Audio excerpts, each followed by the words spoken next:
diretso na agad. Ito is papagawa natin si Astro kasi sumabay naman siya kahapon. Nag-maintenance failure siya. Engine failure. Nag-engine failure siya. So, time check is 9:47. So, dapat is 3 PM daw is paris na kami doon. Sa bahay ni na ate. So, sana agad siyang magawa para makaalis na din ako later. And ako ipagawa si Astro is diretso naman ako sa Robinson sa kiosk ng GoTyme para makuha ko yung card. Kahit isa lang is meron na akong ATM card. Yay! See you guys, bye! Ito na nga guys, kinuha ko lang naman ng mga pinaprint. Pinaprint ko lang naman yung mga itinerary. So yun na nga guys, on the way na po. On the way na po kina ate. Sobrang init.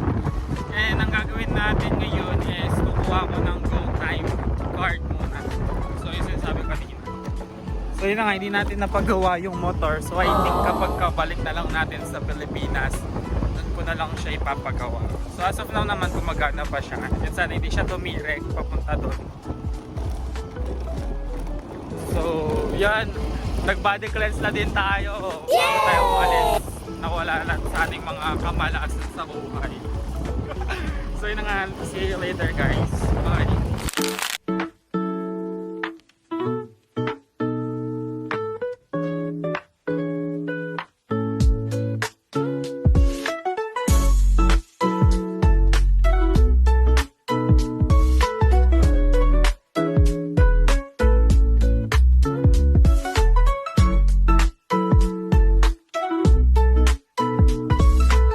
So na nga guys, we're here na and ano yung gamit ko. So yun, fail natin nakuha ang GoTyme card. So 15 days daw ang waiting period para sa... Gumawa kasi akong account imbis na replacement. So para hindi doble, bala ko sana i-close na lang yung previous account ko. So yun, para na-detect ata ng GoTyme na parang dalawa yung account ko. So waiting pa for approval for 15 days. Yun. So let's eat. So yun na naman yung ating baker's champ. Wow! So yun na nga guys, bago tayo lumipad papuntang Thailand, syempre kakain muna tayo ng Jollibee. Ayan, meron tayong fried rice at itong chicken joy na muntik na nilang itapon. Kaya kinuha ko na rin, sayang naman diba? So ito na ang ating first bite. Grabe guys, napakalutong talaga ng chicken. Tapos dinagdagan pa natin ng gravy para mas masarap. Syempre, kailangan busog bago bumiyahe dahil mahaba-haba ang flight natin mamaya. At dahil hindi pa tayo kontento, round 2 tayo. Crispy spicy chicken naman. Sobrang crispy at juicy tapos isawsaw mo pa sa gravy at sasabayan pa ng fried rice. Paano tayo hindi tataba nito?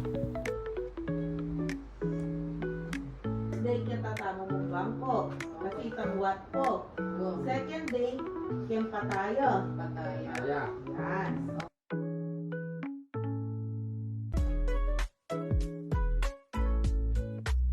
Kampong Elephant Jungle. Oh. Sanctuary of Truth, Elephant Jungle. Tapos pang third day, mag-shopping kami mo.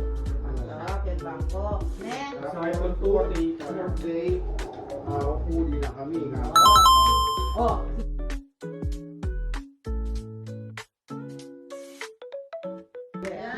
Job interview. If you cannot answer correctly, we'll buy a left behind. Bangkok. Second day, Pattaya. Second day, Pattaya. Oh.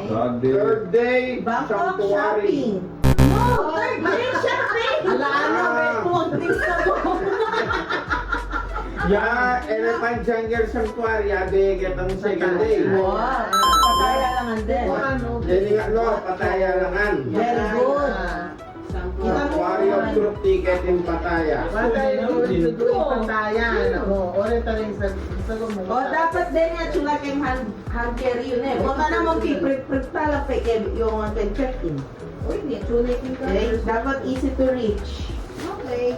Bili lang ako mantika, ma. Bye!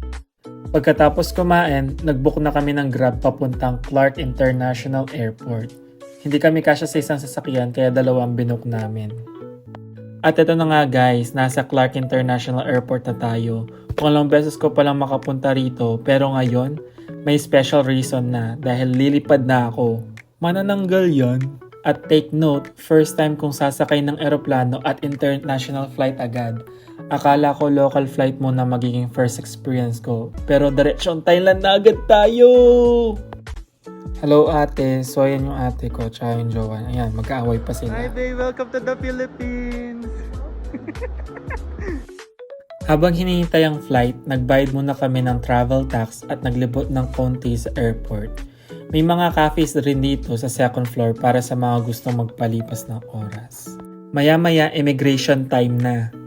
Success! Nakalagpas na tayo sa immigration.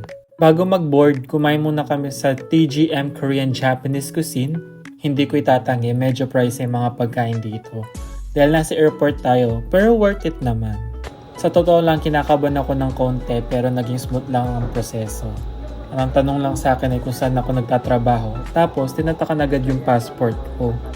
And now, I am enjoying my crispy pork tenderloin. Rice meal yan. Nasa worth 500 din yung mga food namin kaya pricey talaga siya. How is it? How is it?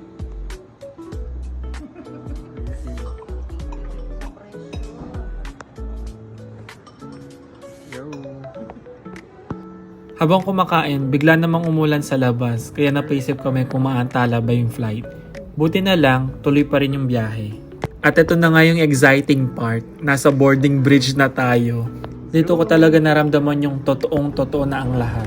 Konting kaba, konting excitement, pero mas nangingibabaw na ang saya. Pagpasok namin sa aeroplano, sinalubong agad kami ng mga flight attendants. Hindi pa gaanong puno kaya nakapag-settle kami ng maayos. At syempre, dahil first time ko, sobrang excited ako lalo na window seat pa ang nakuha ko. Na mag-take off na, grabe guys, hindi ko maipaliwanag ang feeling. Dahil night flight kami, kitang-kita ang mga city lights mula sa taas para kang nanonood ng napakagandang light show. Ang downside lang kapag gabi ang biyahe, medyo boring kapag nasa kalagitnaan na ng flight dahil wala ka masyadong makikita sa labas. Pero hindi nagtagal, touchdown, welcome to Thailand. Pagbukas pa lang ng mga phone namin, may mga notification na agad, welcome to Thailand, at kusa nang nag-adjust ang oras ng aming mga device. Habang palabas ng eroplano, hindi ko mapigilang kiligin dahil finally, nandito na tayo sa Thailand. Ayan, palabas na tayo ng eroplano, meron pa rin mga flight attendants. Makikita mo agad ang mga signage at ibang language na ginagamit nila, kaya ramdam na ramdam mong talagang nasa ibang bansa ka na. Tapos, andito na din yung escalator. Nakikita ko lang to sa TikTok pero ngayon masasakyan ko na siya. Ayan na, nakasakay na kaming lahat sa escalator. Hi guys! Tapos yan, hinahanap namin guys yung papuntang immigration. And also, dito na kayo magpapalit ng pera sa mismong airport para iwas hassle sa labas. Pagkatapos namin kunin ng mga bagahe, naghintay naman kami ng VIP van na nirent ni ate through Klook. Ito na yung nirent ni ate na VIP van. Komportable, maluwag at perfect sa buong pamilya. VIP na VIP talaga yung treatment guys. At ang magiging tahanan namin sa loob ng 5 araw ay ang Tarawish Hotel. Pagdating sa hotel, mabilis lang ang check-in process. Kinuha nila yung passport namin. Then nag-fill out kami ng forms at binigyan kami ng mga keycards. Ayan, nagpipirma na kami ng Sparkle Artist contract. Dahil marami kaming bagahe, by batch kaming sumasakay ng elevator. Nauna na sina tito at tita, then kami naman ang susunod ni Bea, then sina ate. Pagpasok naman sa elevator, ayan, ganyan siya kaluwag. Pang 2 tao lang talaga siya if marami kayong bagahe. Then itatap yung card, then pipindutin yung second floor.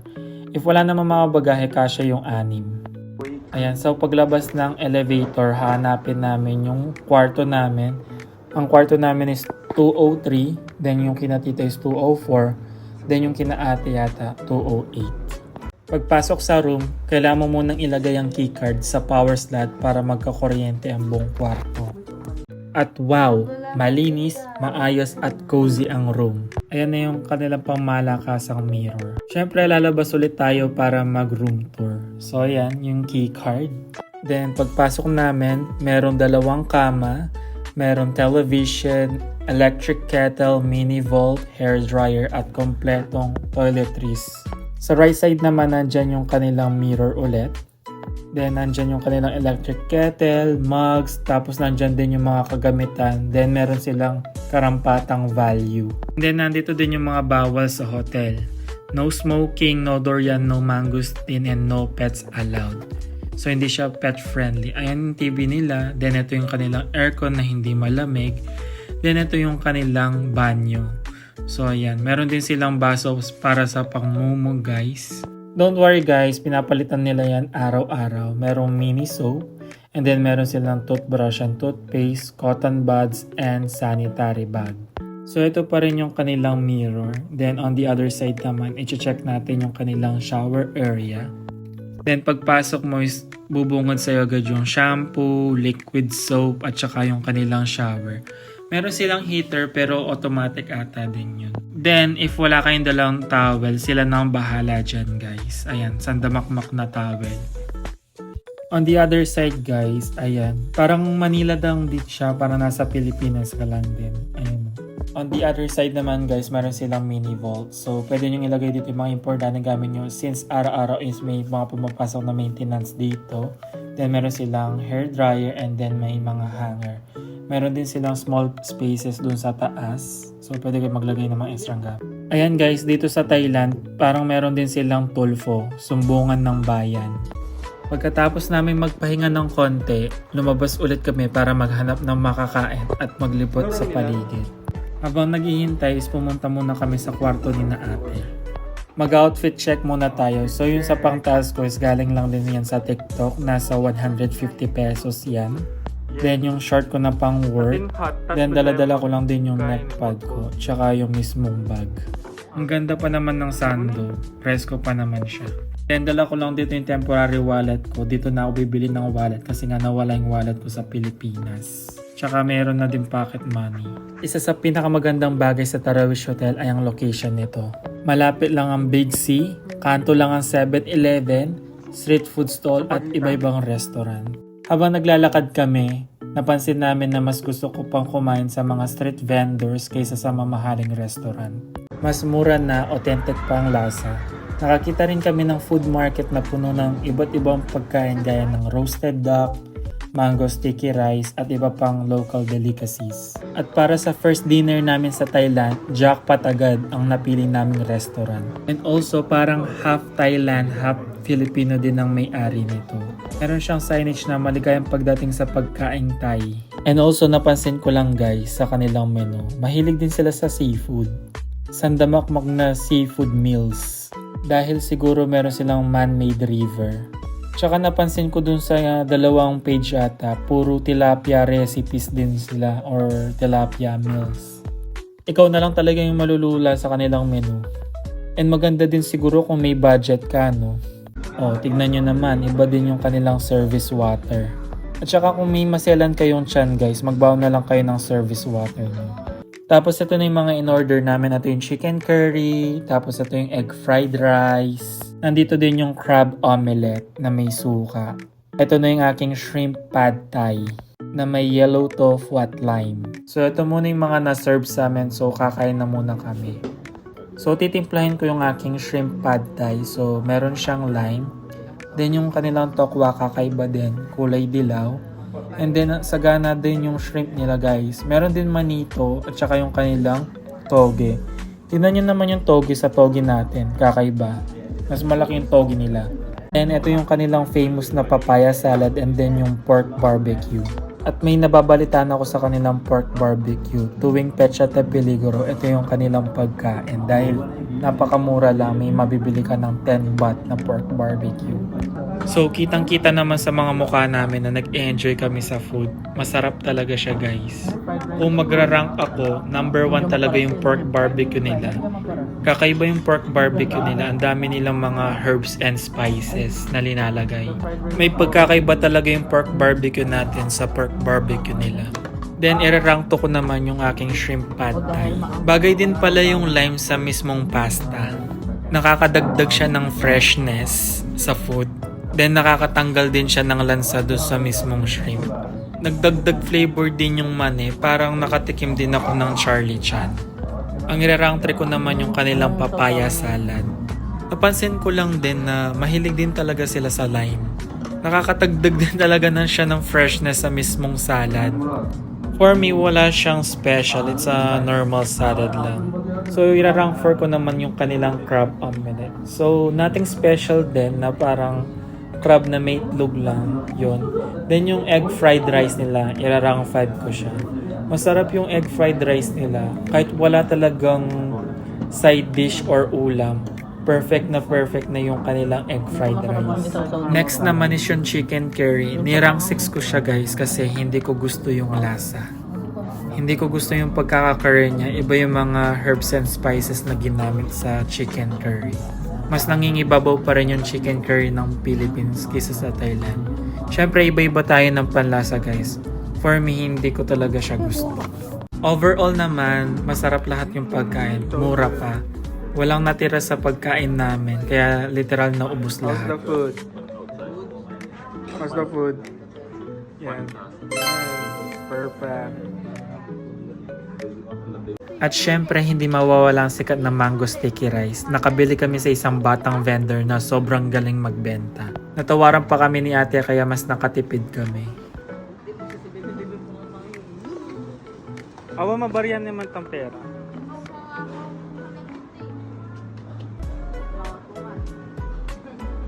Magkano ka no?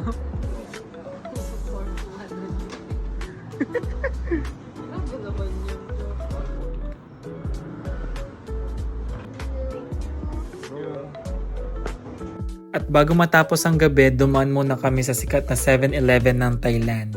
Kahit mayroon 7-Eleven dito sa Pilipinas, iba talaga yung 7-Eleven sa ibang bansa. Parang may excitement kang makikita. Napakaraming pagkain, drinks, nakakaiba-ibang combination na makikita lang natin sa TikTok.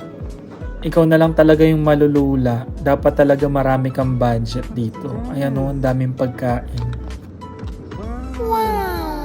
Daming pagbumukbangan dito. Wala maraming pera dito. Sa sobrang daming pagpipilian, budget na lang talaga magiging problema mo dito. Ay, idala nyo to sa 7-Eleven ng Concentrix. Ubos.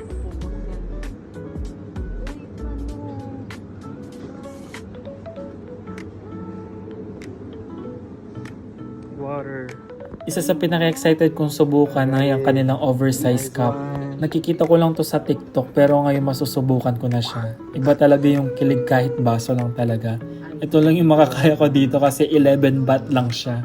Parang nasa 22 pesos. Pagkadating sa hotel, titikman na natin yung mango sticky rice. Nagkikrib ako dito sa Pilipinas pero matitikman ko lang din pala to sa Thailand.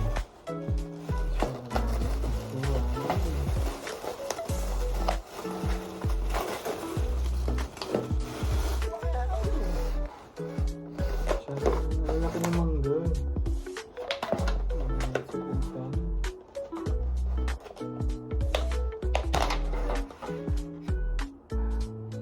This is the gata. Bye. Let's try. This is 80 baht. This is 80 baht. Mangga muna. At guys, gets ko na kung bakit sobrang sikat nito. Matamis ang mangga, malambot ang sticky rice, at perfect ang creamy coconut sauce. Sulit na sulit yung 80 baht mo dito. May mga 60 baht, 100 baht. Pero yung sa amin is nabili namin for 80 baht. Parang ano siya, suman sa Pampanga. Yung suman na matamis. So let's try it. Ow!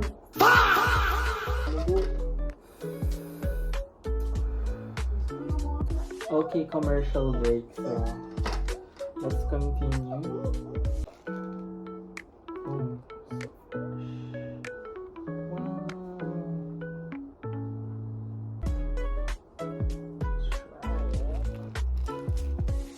then, we need to mix. Ang naglalaway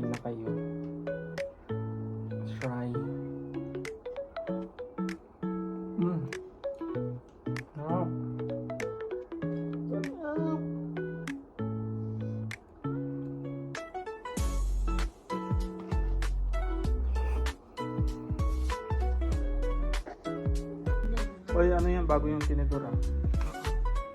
Try it! Try the mango first. Mango. Mango. Busin mo na yung mangga sa inisa.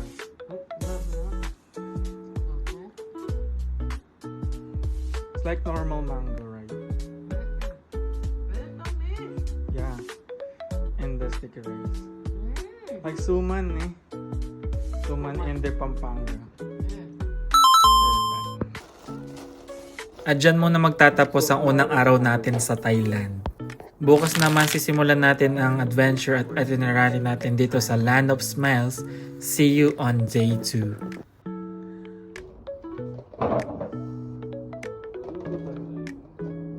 Ayan, todo na yung mga ilaw. Hi guys, it's already 2. So, tingnan natin kung hindi nasira ito. Oh, okay pa naman siya. Ito na yung breakfast natin. Ito na yung day 2.